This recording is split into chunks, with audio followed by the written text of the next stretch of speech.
Demikianlah tadi pembacaan ayat-ayat suci Al-Quran.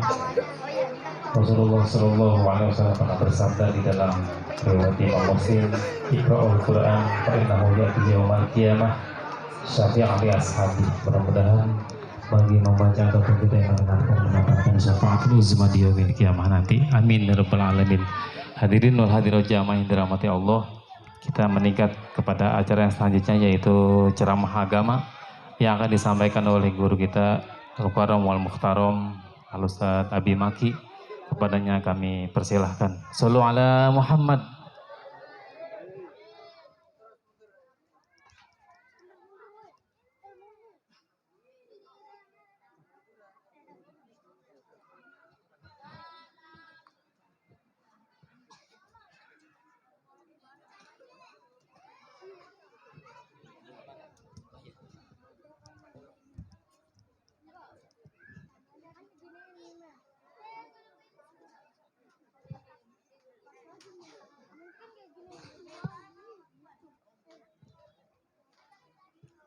Bismillahirrahmanirrahim.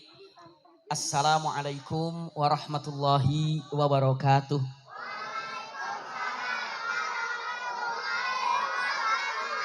Masya Allah. Alhamdulillahirabbil alamin. Wabihi nasta'in wa ala umuri dunya waddin. Wa ala alihi wa ashabihi wa man tabi'ahu bi ihsanin ila yaumiddin. Amma ba'du. Allahumma la sahla illa ma ja'altahu sahla wa anta taj'alul hazna idza syi'ta sahla. Allahumma inna nas'aluka hubbaka wa hubba man ahabbak wa hubba amalin yuqarribuna ila hubbika bi rahmatika ya arhamar rahimin. Amin ya rabbal alamin. Alhamdulillahirabbil alamin. Mudah-mudahan pertemuan kita malam ini seluruhnya disertai dengan rahmat dan berkah Allah Subhanahu wa taala. Semoga seperti ini Allah kumpulkan kita di dunia ini, seperti ini juga kelak Allah kumpulkan kita di surga firdausnya. Amin ya rabbal alamin. Para alim ulama, para asatidz, para ustadzat yang tidak bisa kami sebut namanya satu persatu, namun tidak mengurangi rasa hormat dan takzim kami kepada para sesepuh orang tua kami yang hadir di tempat ini, juga yang selalu dirahmati oleh Allah Subhanahu wa taala. Para tokoh masyarakat yang hadir di majelis ini, semoga Allah juga selalu memberkahinya. Dan ayahanda bunda, anak-anakku semuanya, adik-adikku semuanya, semoga selalu diberikan oleh Allah Subhanahu wa taala kesehatan lahir dan batin. Amin ya rabbal alamin. Singkat dari apa yang akan disampaikan di acara maulid ini. Iya, tadi Masya Allah oleh sambutan dengan kata-kata maulid acara kita. Ada beberapa poin saja yang akan disampaikan. Yang pertama, mungkin ada yang bertanya di antara kita semuanya dengan pertanyaan kalimatnya, ada nggak ya maulid ini perintahnya dalam Al-Quran? Mungkin itu banyak pertanyaan. Kenapa? Karena untuk saat ini ada yang mengatakan, oh nggak ada maulid itu, nggak boleh maulid itu. Pernah dengar nggak orang yang melarang maulid? Pernah dengar nggak ibu bapak? Dengan mengatakan nggak usah ada maulid, katanya itu mah nggak dicontohkan sama Rasulullah, begitu bilangnya. Tapi punten, cek baik-baik apakah ada dari Qur'annya dalilnya kalau mengatakan untuk memperingati hari besar ini, hari lahirnya Rasulullah. Ada.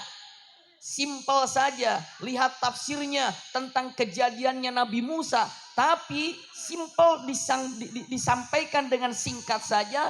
Dalam surat Ibrahim ayat 5 ada firman Allah, wa dzakirhum bi ayyamillah. Kasih garis bawah itu. Iya. Wa dzakirhum bi ayyamillah.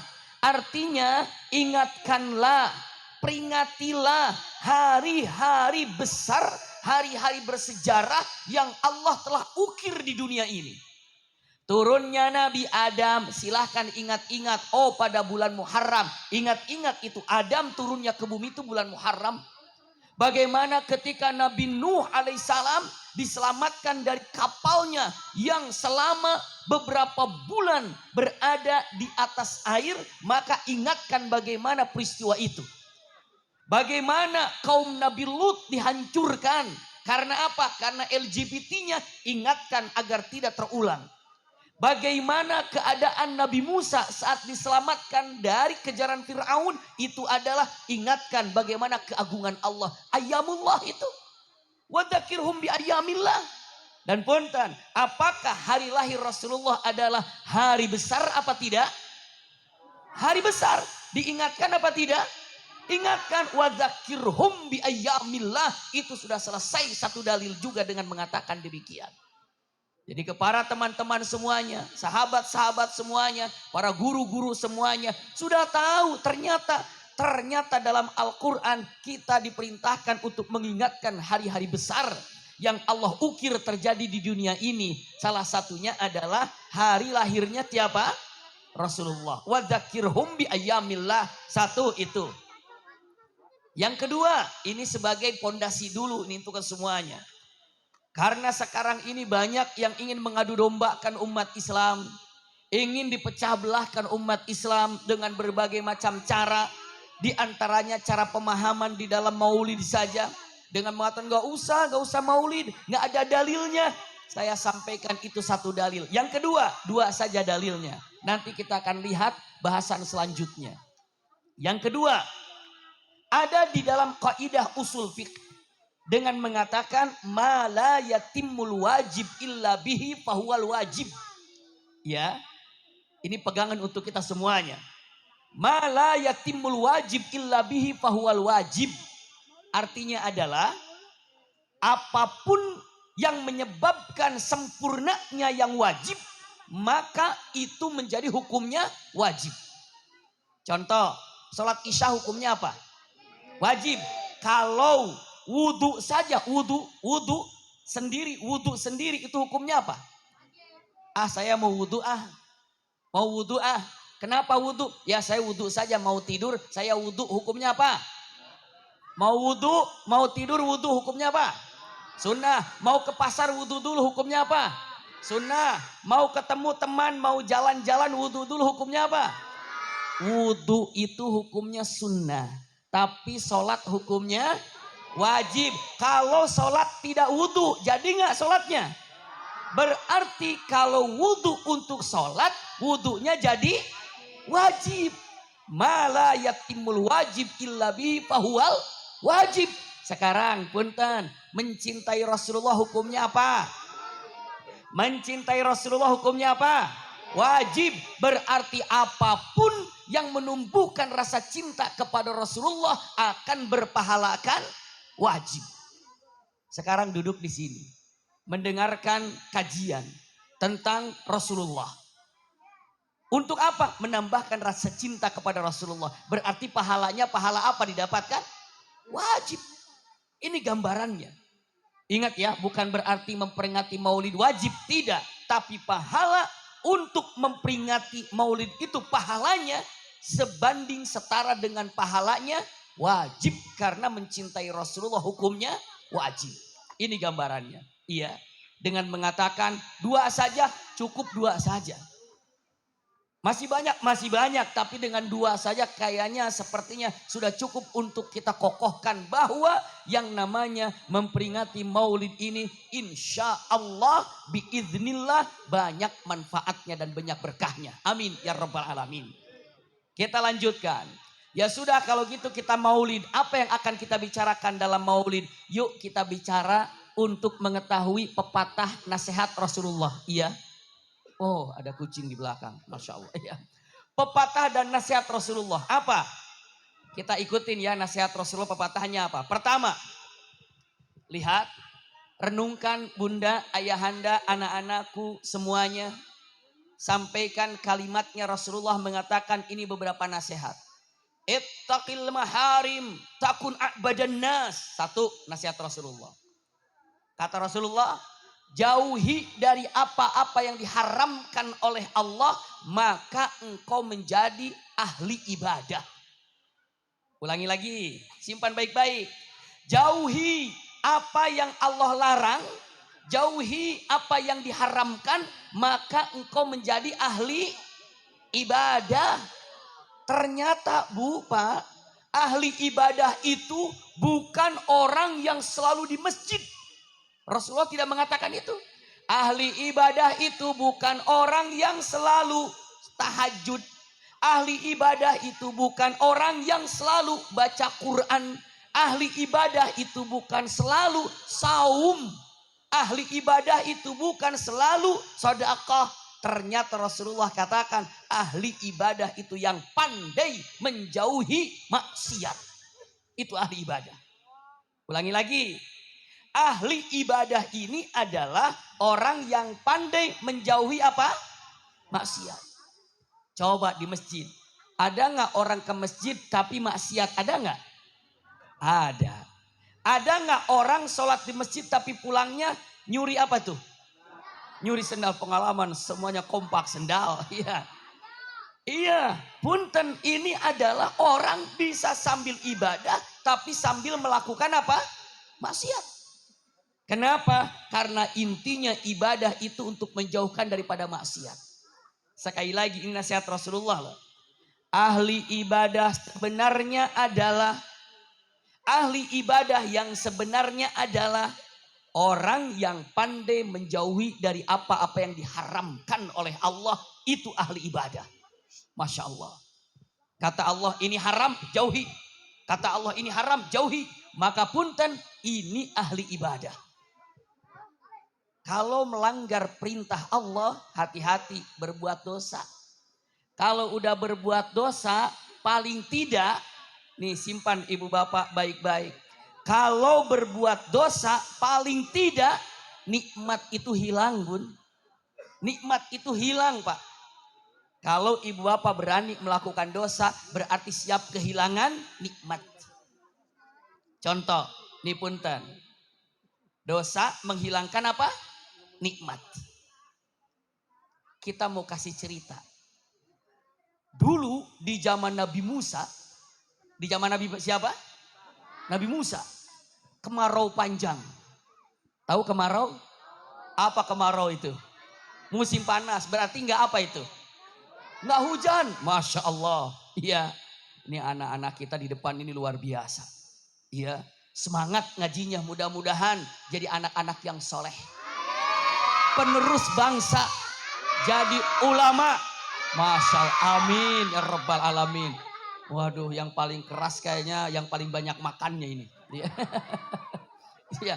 Jadi di zaman Nabi Musa, kemarau panjang, nggak hujan, kering. Berapa lama? 8 tahun lamanya.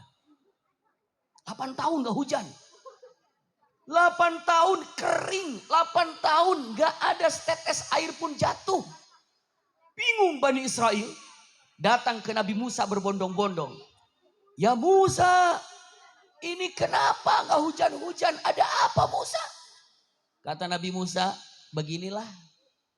Besok kita kumpul ya di lapang. Buat apa? Doa sama Allah, minta hujan turun. Kalau di dalam syariat Rasulullah, di dalam syariat Islam itu namanya sholat apa? Istisqa. Masya Allah. Kumpul semuanya. Saat kumpul ribuan Bani Israel, ini dalam hadis Sahih Bukhari. Nabi Musa berdoa, Allahumma asqinal ghaith. Ya Allah, turunkanlah hujan kepada kami. Hani'am mari'ah. Hujan yang membuat kami tenang. Hujan yang membuat kami teduh. Hujan yang membuat kami nyaman. Doa. Doa Nabi Musa diaminkan oleh Nabi Harun. Masya Allah. Nabi doa yang mengaminkan Nabi juga. Hebat apa tidak itu? Hebat. Diaminkan lagi oleh Yusha ibn Nun. Yusha itu calon Nabi. Masya Allah. Nabi didoakan oleh 2 Nabi. Tapi Masya Allah. Doa Nabi yang selalu dikabulkan. Apalagi Nabi Musa. Tiba-tiba. Dalam keadaan doa. Tiba-tiba awan itu mendung. Dan berkumpul di tempat Bani Israel yang sedang berdoa. Setelah berkumpul awan hitam ini, kalau awan hitam datang berarti mau apa itu? Mau hujan, Masya Allah. Lalu kalau ada kayak potret, apa namanya itu? Apa namanya? Kilat, Masya Allah. Sudah datang kilat. Datang kilat, setelah itu ada suara, apa namanya itu? Petir. Masya Allah, ada kilatnya, ada petirnya, sudah mulai gelap. Itu kira-kira, Bu Punten, kalau sudah ada petir, sudah ada kilat, sudah gelap di atasnya, mendungnya sudah nampak, mau hujan berapa persen kira-kira? Berapa? Wah, anak-anak kita bilang 100% mau hujan ini. Iya, begitu kan? Udah gelap, mendung, kilat datang, halilintar juga ada. Tiba-tiba Pak, Bu, lihat. Tiba-tiba Bani Israel sudah senang. Dalam waktu kurang daripada 5 menit. Hilang semuanya.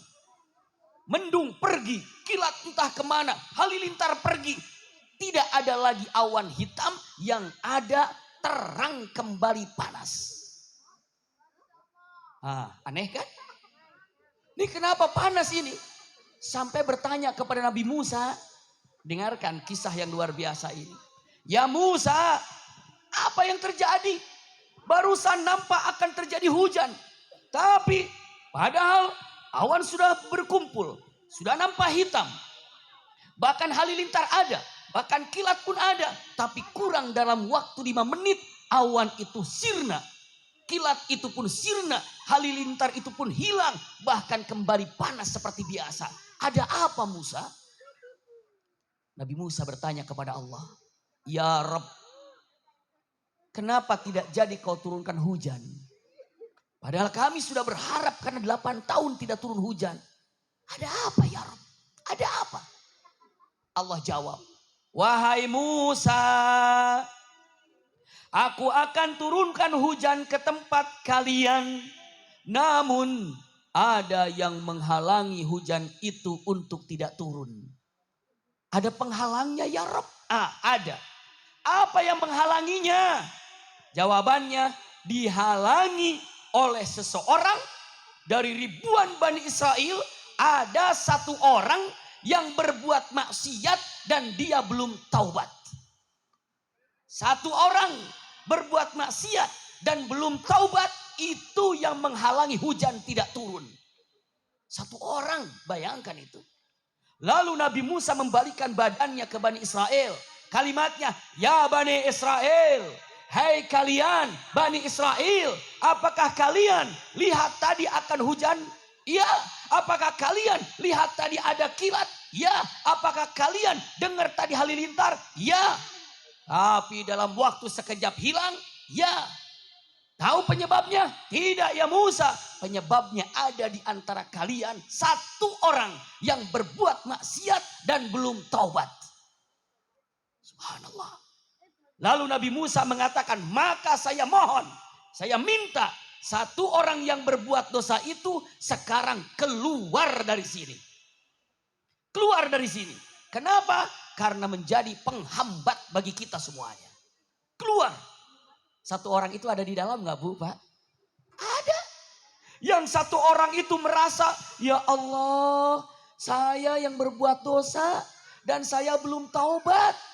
Lalu satu orang itu menyatakan dalam hatinya, ya Rabb, satartani sanawat. Ya Allah, engkau telah tutup aibku bertahun-tahun. Engkau telah tutup aibku, kesalahanku bertahun-tahun. Haruskah aku hari ini keluar daripada Bani Israel? Kalau aku keluar dari Bani Israel, orang-orang akan tahu ini biang keroknya. Bisa dipahami Ibu Bapak? Kalau dia keluar berarti orang akan tahu ini penyebabnya nih. Ini penyebabnya. Bisa begitu kan? Ya Rabb, betapa malunya aku. Betapa malunya aku. Ya Rabb, engkau telah tutupi aibku bertahun-tahun. Haruskah hari ini aibku dilihat oleh orang? Ya Allah, aku minta kepadamu, tolong tutup aibku. dan ampuni dosaku. Ampuni dosaku, ampuni dosaku. Allahumma inni tubtu ilaik. Aku minta ampun padamu. Ibu bapak, apa yang terjadi? Nabi Musa sedang menunggu orang keluar.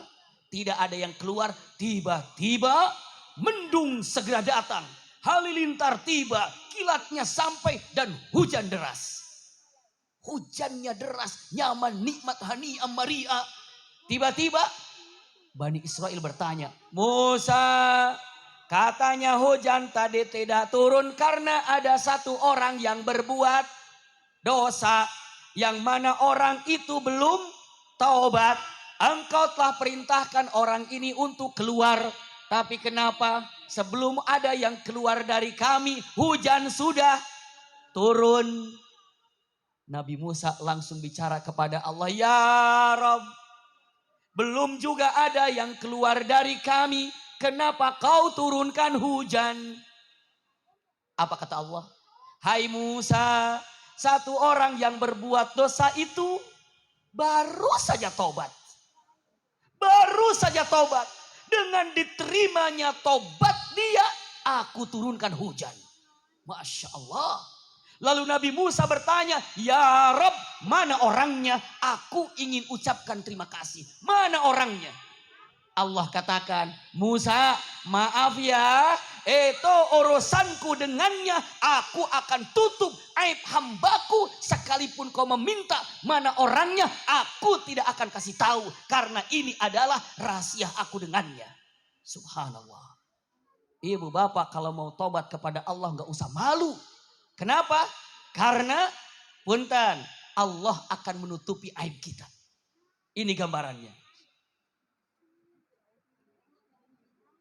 Lihat. Tadi hujan tidak turun. Karena apa? Satu orang berbuat dosa. Sekarang di kita hujan udah lama gak turun ya? Turun sebentar, kering lagi kan? Kira-kira saya tanya, ada berapa yang berbuat dosanya? Satu. Ada berapa yang berbuat dosanya? Banyak. Maka coba perbanyak istighfar. Karena Rasulullah mengatakan, ittaqil maharim takun abadan nas. Anda jauhi maksiat, maka Anda menjadi orang yang paling pandai ibadah. Itu dia jauh maksiat. Maka siapapun orangnya, sering di masjidkah, sering baca Qurankah, sering yang namanya saumkah. Tapi ingat, hiasi hidupnya dengan istighfar. Coba imam masjid, begitu selesai sholat, assalamualaikum warahmatullah, assalamualaikum warahmatullah. Habis itu apa yang diucapkan? Astagfirullah, astagfirullah, istighfar kan? Sunnah ibu bapak, setelah salam selesai melakukannya, ucapkan astagfirullah. Minta ampun pada Allah.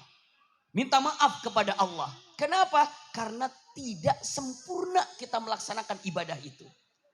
Maksud tidak sempurna apa ya? Ya khusyuknya jauh lah, tomakninahnya pun kurang lah. Maka beristighfar astagfirullah. Sampai Rasulullah dalam setiap harinya itu tidak kurang daripada 100 kali istighfar. Ittaqil maharim takun abadan nas. Anda jauhi daripada maksiat, jauhi dari apa yang diharamkan, berarti Anda menjadi orang yang pandai atau yang dikatakan ahli ibadah. Kalau dikategorikan saya ingin menjadi orang yang ahli ibadah, jauhi maksiat. Masya Allah. Tapi punten, gak mungkin orang itu bisa menjauhkan dari maksiat kecuali dengan ibadah. Berarti tujuan ibadah itu untuk menjauhkan diri dari maksiat. Mana buktinya? Satu saja kita gambarkan. Semua hafal ayat ini. Inna sholata tanha anil fahsyai. Masya Allah, ini ibu-ibu hafal Quran semua di sini. Bapak-bapak juga hafal Quran di sini. Coba punten, ini mumpung maulid ya, disaksikan sama guru-guru, sama kiai-kiai di sini, sama ustadzah juga. Kita cek hafalan Qur'annya, kita kita lombakan ibu-ibu sama bapak-bapak hafalan Qur'annya. Siap gak nih kira-kira nih? Siap, Masya Allah. Nih anak-anak kita jadi wasitnya nih, jadi pengadilnya. Siap, ibu-ibu siap bu? Lanjut ayat, sambung ayat Bu. Bapak siap sambung ayat Pak ya? Mau Bapak dulu, mau Ibu dulu pertanyaannya? Ibu dulu, Bapak dulu? Ibu dulu, jawab Bu. Masya Allah. Lanjutkan Bu ya. Siap, lanjutkan Bu. Lanjutkan. Ya ayyuhan nabiyyu lima tuharrimu ma ahallallahu laka tabtaghi maradata azwajik. Lanjutkan. Nol, nol. Ibu-ibu nol. Ibu-ibu nol. Bapak-bapak siap? Pak siap? Yasin. Yes. Menang satu Bapak. Masya Allah. Bu, kenapa Bu nggak dilanjutin? Ibu nol, Bapak satu. Oh di awal, oke tengahnya kita sampaikan. Coba lanjutkan, iya. Lanjutkan ya, dengan siap Bu lanjutkan. Kalimatnya. Idnada rabbahu nidaan khafiyya. Oh nol lagi. Pak siapa? Tengah ayat Pak. Fabi ayyi ala. Yes, Masya Allah. Wah ada yang marah ibu-ibu. Itu mah kok ke saya dibikin susah katanya. Bapak dibikin gampang. Iya cari hafal. Punten. Kalau ayat Bapak hafal berarti ibu hafal. Kalau tadi bapak-bapak hafal ayatnya berarti ibu-ibu hafal. Kenapa? Karena ayat-ayat itu yang sering didengar di mana? Di majelis taklim. Kalau bapak aja hafal ayat itu insya Allah ibu-ibu hafal. Iya. Kenapa digitukan tadi? Ya itu hanya bercanda saja Bu. Lihat ibu ini marah enggak? Ternyata ada juga yang marah. Nah, punten. Nasihat Rasulullah yang pertama. Apa tadi? Ittaqil maharim takun a'badan nas. Satu itu. Yang kedua, nasihat Rasulullah. Ini kan kita sedang mempelajari maulid. Bukan hanya sekedar mempelajari perjalanannya, kisahnya hidup Rasulullah. Yuk kita belajar nasihatnya apa saja sih? Yang kedua, ini nasihat Rasulullah SAW. Yang Rasulullah sampaikan, irdi bima qasamahullahu laka takun aghnan nas. Masya Allah, ini kata Rasulullah ini. Ridhalah dengan apa yang Allah berikan kepada kalian. Niscaya engkau menjadi orang terkaya di dunia ini. Masya Allah. Jadi orang yang terkaya di dunia ini adalah orang yang paling ridho menerima apa yang Allah kasih. Itu orang terkaya. Kalau orang ini punya rumah banyak, mobil banyak, uang berlimpah. Tapi kalau dirinya selalu merasa kurang, tidak ridho dengan apa yang Allah kasih. Pastikan susah terus hidupnya, makin merasa paling miskin di dunia. Kenapa? Ternyata hati ini yang membuat kita kaya. Jadi Rasulullah mengatakan ridho dengan apa yang Allah kasihkan. Berarti Anda orang paling kaya. Orang paling kaya itu orang yang paling ridho. Dijadikan apa, diberikan apa, itu ridho. Masya Allah. Ini kalau masalah kata Rasulullah ini. Siapa sih yang paling kaya di dunia ini? Jawaban Rasulullah yang paling kaya di dunia ini 3. Ingat. Apabila ibu bapak punya 3 ini. Di dalam hati ibu bapak punya 3 ini. Berarti ibu bapak kaya. Apa yang kaya? 1 kata Rasulullah. Iya. Wujudul punten. Yang pertama dengan mengatakan kalimatnya. Sihatul jasad. Jasadnya sehat. Itu syarat kaya. Jasadnya sehat. Masya Allah. Yang kedua. Itmi'nanul qalb. Hatinya tenang. Jasad sehat. Hati tenang. Yang ketiganya. Wujudul wuqudul yaum. Punya makan hari ini. Punya makanan untuk hari ini. Paling tidak punya makan untuk besok. Punten saya tanya ya sama ibu bapak. Ibu bapak sehat? Sehat. Tenang hati? Punya makan untuk besok? Kaya semuanya ini. Kaya, itulah kaya semuanya. Jadi begitu keluar habis pengajian di sini. Itu orang-orang kaya baru selesai maulid. Iya. Kaya semua kita. Nah emang orang kaya itu begitu. Kata siapa? Kata Rasulullah. Sehat jasad, hati tenang, punya makan besok. Itu kaya. Tidak ada punya makan untuk 7 turunan. Nggak ada, Rasulullah tidak bilang gitu. Punya makan untuk 1 bulan. Nggak ada bilang begitu Rasulullah. Tapi justru untuk makan, Rasulullah katakan punya makan untuk hari ini. Berarti kalau untuk besok kita punya makanan, lalu hati tenang, lalu jasad sehat, berarti kita ini orang kaya. Masya Allah, ini orang kaya. Jadi kalau habis pengajian suaminya nggak hadir hari ini, bilang sama suaminya, Pak, ternyata kita orang kaya, Pak. Masya Allah. Masa iya? Kenapa? Karena kekayaan sesungguhnya jasad sehat. Kita kan sehat, Pak, iya. Hati tenang, kita tenang kan, Pak? Dan punya makan untuk hari ini. Berarti kita kaya. Masya Allah. Berarti semua yang di sini bisa dikategorikan orang-orang apa? Kaya. Allahu Akbar. Yang kedua, irdi bima qasamahullahu laka takun agnan nas. Baru berapa nasihat saya sampaikan ya? 2 ya? Baru 2, 3. Ini simpan baik-baik ini. Nomor 3. Ahsin ila jarik takun mu'mina. Masya Allah. Ahsin ila jarik takun mu'mina. Perbaiki hubungan atau berbuat baiklah kepada tetanggamu, niscaya engkau termasuk orang yang beriman. Masya Allah. Ulangi lagi. Berbuat baiklah kepada siapa? Tetangga. Maka engkau menjadi orang yang beriman. Jadi salah satu untuk menyempurnakan iman kita, kita ini punten berbuat baik kepada siapa? Tetangga. Masya Allah. Ibu bapak punya tetangga? Alhamdulillah. Tetangganya nyenengin apa nyebelin? Subhanallah. Dengan mengatakan, punten, ibu cek, menurut ibu saya ini senang membuat senang tetangga apa enggak? Kenapa? Karena ini penting. Ulangi lagi ya. 3 nasihat ini, yang nomor 3 ini saya sampaikan pegang baik-baik. Iya, ini Rasulullah begini nih, punten, ini Rasulullah nih. Tiba-tiba disampaikan, Assalamualaikum ya Rasulullah. Waalaikumsalam ya Rasulullah. Ini khusus untuk karena kita ini hidup bertetangga kan. Lihat ibu bapak, ya Rasulullah itu orang baik banget. Rajin ke masjidnya. Rajin puasanya. Rajin baca Qur'annya. Cuman 1 masalahnya. Masalahnya ada berapa? 1. Apa masalahnya? 1. Apa masalahnya? Innahu yu'dhi jaroh. Innahu yu'dhi jaroh. Dia itu sholat iya. Puasa iya. Baca Quran iya. Haji iya. Cuman 1 masalahnya apa? Nyakitin tetangganya. 1 masalahnya nyakitin tetangganya. Apa jawaban Rasulullah? Ada yang tahu jawaban Rasulullah apa? Jawaban Rasulullah, subhanallah, tidak begini. Jawaban Rasulullah tidak begini nih.